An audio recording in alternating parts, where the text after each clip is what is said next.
Hello दोस्तों, welcome to AITS discussion series.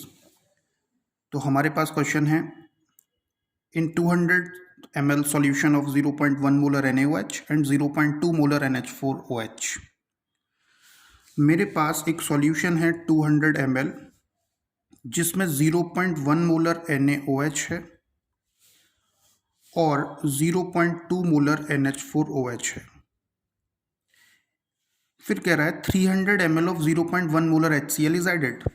तो इसके अंदर 300 ml 0.1 मोलर HCl ऐड किया गया, तो जो रिजल्टिंग सॉल्यूशन मुझे मिलेगा उसकी pH पूछी है। pKb मुझे दिया है NH4OH का और log 3 की वैल्यू मुझे इस क्वेश्चन में 0.48 यूज करनी है। तो देखिए, ये एक बेसिक सॉल्यूशन है जिसमें दो बेस हैं, एक NaOH और एक NH4OH, और इसमें हम लोग एसिड डाल रहे हैं, इसका मतलब न्यूट्रलाइजेशन होगा। जब भी किसी सॉल्यूशन में दो या दो से ज़्यादा बेस होते हैं और उसमें हम लोग एसिड ऐड करते हैं, तो सबसे पहले वो बेस न्यूट्रलाइज होता है जो स्ट्रॉन्ग बेस है। तो NaOH और NH4OH में ये स्ट्रॉन्गर बेस है और ये वीकर बेस है। जब भी दो या दो से ज़्यादा बेस होंगे तो सबसे पहले वो बेस न्यूट्रलाइज होगा जो स्ट्रॉन्गर है। जब वो न्यूट्रलाइज हो जाएगा तो फिर नेक्स्ट जो उससे वीकर है वो न्यूट्रलाइज होगा एंड सो ऑन। तो सबसे पहले हम लोग मिलीमोल निकालते हैं NaOH के।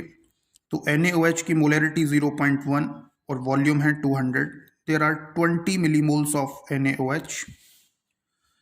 फिर हम लोग मिलीमोल्स निकालते हैं NH4OH के। हमारे पास जो सॉल्यूशन है उसके अंदर मोलैरिटी है 0.2 इंटू वॉल्यूम है 200। 40 मिलीमोल्स मेरे पास हैं NH4OH के। फिर हम निकालते हैं जो हमने HCl ऐड किया है उसके मिलीमोल्स कितने हैं। तो मोलैरिटी है 0.1 into volume 300। We have 30 millimoles of HCl। अब ये जो HCl है ये सबसे पहले NaOH को न्यूट्रलाइज करेगा और after neutralization we will be getting NaCl and H2O। I have 20 millimoles of NaOH in which 30 millimoles of HCl are added. So 20 millimoles of NaOH completely खत्म हो जाएंगे। उसके लिए 10 मिलीमोल्स HCl बचेगा क्योंकि 20 मिलीमोल्स HCl कंज्यूम हो जाएगा। और ये तो न्यूट्रल सॉल्ट है और वाटर है, इससे हमारा कोई लेना देना नहीं है pH पर। तो हमने ये देखा कि NaOH के न्यूट्रलाइजेशन के बाद 10 millimoles of HCl left. HCl के 10 मिलीमोल्स बच चुके हैं। अब बारी है वीकर बेस NH4OH के न्यूट्रलाइजेशन की। तो जो HCl है वो NH4OH का न्यूट्रलाइजेशन करेगा और मुझे मिलेगा सॉल्ट NH4Cl और H2O। मेरे पास NH4OH के 40 मिलीमोल्स थे और HCl मुझे मिला है, बचा हुआ है 10 मिलीमोल्स।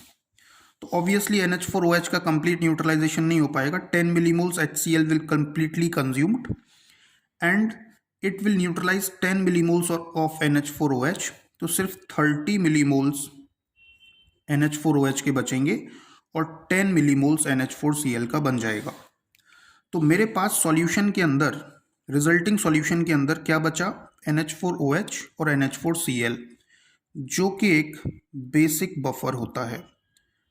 अब इस बेसिक बफर की हम लोग pH निकालते हैं। तो सबसे पहले POH का फॉर्मूला मेरे पास है, POH is equal to pKb, उस वीक बेस की pKb, plus log base 10 concentration of salt, that is concentration of NH4Cl 10 millimole upon volume V, concentration of NH4OH millimoles 30 upon volume V ही होगा, V से V cancel. POH pKb मुझे question में दिया था 5 log, ये 1/3 हो गया।